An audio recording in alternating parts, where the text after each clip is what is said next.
कल की बात, ये बात क्या मुंह में रह गया है जब मौलाना फजल रहमान ने यह कह दिया कि मुझे आके बुलाया है और मुझे आके बोला है कि इमरान खान की हुकूमत गिरानी है, और साथ ये कहा अमेरिका का प्रेशर है।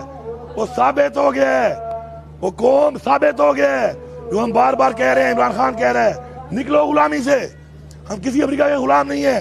जो अमेरिका के गुलाम है वो जाए अमेरिका, ये 25 करोड़ आवाम गुलाम नहीं है। इसके बाद अब जवाब देना, अब जवाब क्यों नहीं दे रहे इस बात का मौलाना फजल रहमान की? वो लोग जिंदा है, मर तो नहीं गए। खाकान अब्बासी साहब मेरे घर तशरीफ लाए थे, इस मौजू पर बड़ी तफसीली गुफ्तगू हुई और वो सारा पस मंज़र उनको मालूम था। खाकान अब्बासी साहब मेरे घर तशरीफ लाए थे उस वक्त जब ये तरमीम अभी नहीं हुई थी, तो 25 मुतालबात में से 4 मुतालबात जो हमारे थे जिस पर हमें इख्तलाफ था उससे वो विड्रा हो गए थे। विड्रा होने के बाद कहाँ से हुक्म आया?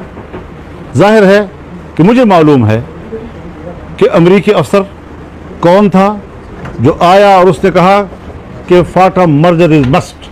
ये अल्फाज वो हैं जो मेरे सामने कहे गए हैं।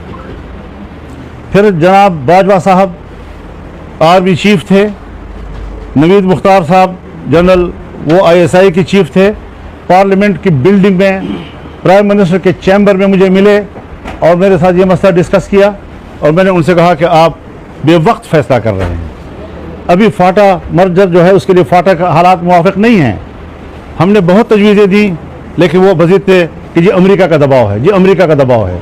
तो अगर हम मुल्क के अंदर खुद मुख्तार नहीं हैं और हमने मुल्क के अंदर के फैसले और तब्दीलियाँ अमेरिका के दबाव पर लानी है, तो आप मुझे बताएं कि हम किस बुनियाद पर कह रहे हैं कि हम एक आज़ाद कौम हैं और हम एक आज़ाद मुमलिकत में रह रहे हैं। तो ये एक बड़ा संजीदा सवाल है हमारे मुल्क के लिए। फाटा के अवाम के साथ इंज़िमाम की सूरत में जो जुल्म हुआ है आज तक उसकी तलाफ़ी नहीं हो सकती। इस वक्त तक उनको 800 अरब रुपए मिलने चाहिए थे, 800 अरब, और अभी 100 अरब मुश्किल से उनको पूरे हुए हैं। 8 साल के बाद हर साल उनको 100 अरब मिलने थे। तो इस फाटा के अवाम ने क्या जुर्म किया है? फाटा के अवाम ने तो मुल्क का दिफा किया है, वो आपका एक सरहदी दिफा का किरदार अदा करते रहे हैं।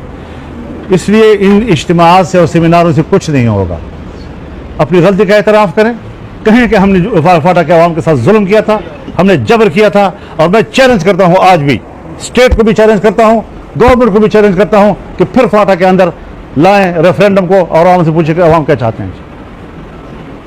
ज़बरदस्ती हम दुनिया में कौमों पे जबर कर रहे हैं और ज़बरदस्ती कर रहे हैं। तो ये जो फैसले हुए हैं हज़रत पहले सोचना चाहिए। अब बाद अज़ मर्ग व